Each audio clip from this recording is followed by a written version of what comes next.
Tips পয়েন্টে সবাইকে স্বাগতম জানাচ্ছি। আমাদের আজকের আলোচনার বিষয়, আপনি জানেন কি খাওয়ার পর পানি খেলে কি হয়? চলুন জেনে নেওয়া যাক বিস্তারিত আলোচনার মাধ্যমে। পানি জীবন, এমনটাই অধিকাংশ সময় বলা হয়ে থাকে। যে কোনো রোগ থেকে মুক্তি পেতে পানির কোনো বিকল্প নেই।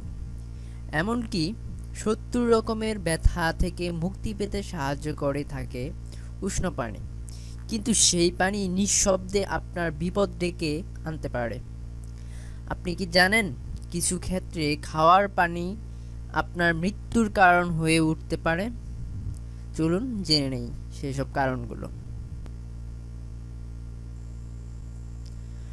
শুনতে আজগুবি লাগলেও এটাই সত্যি। খাওয়ার সময় পানি খেলে বা খেয়ে উঠেই পানি খেলে তা আপনার পক্ষে ক্ষতিকারক হতে পারে।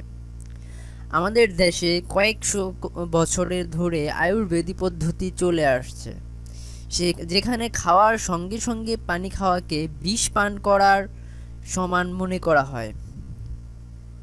খাবার খাওয়ার সঙ্গে সঙ্গে আমাদের শরীরে এক প্রকারের তরল পদার্থ সৃষ্টি হয়, যা হজম করতে সাহায্য করে থাকে।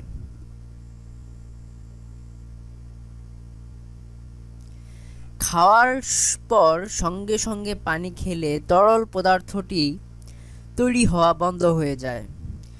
এর জেরে বদহজম, অ্যাসিডিটির সমস্যা দেখা দেয়। তাই চেষ্টা করবেন খাবার খাওয়ার আধ ঘন্টা থেকে ১ ঘন্টা পর্যন্ত পানি না খাওয়া।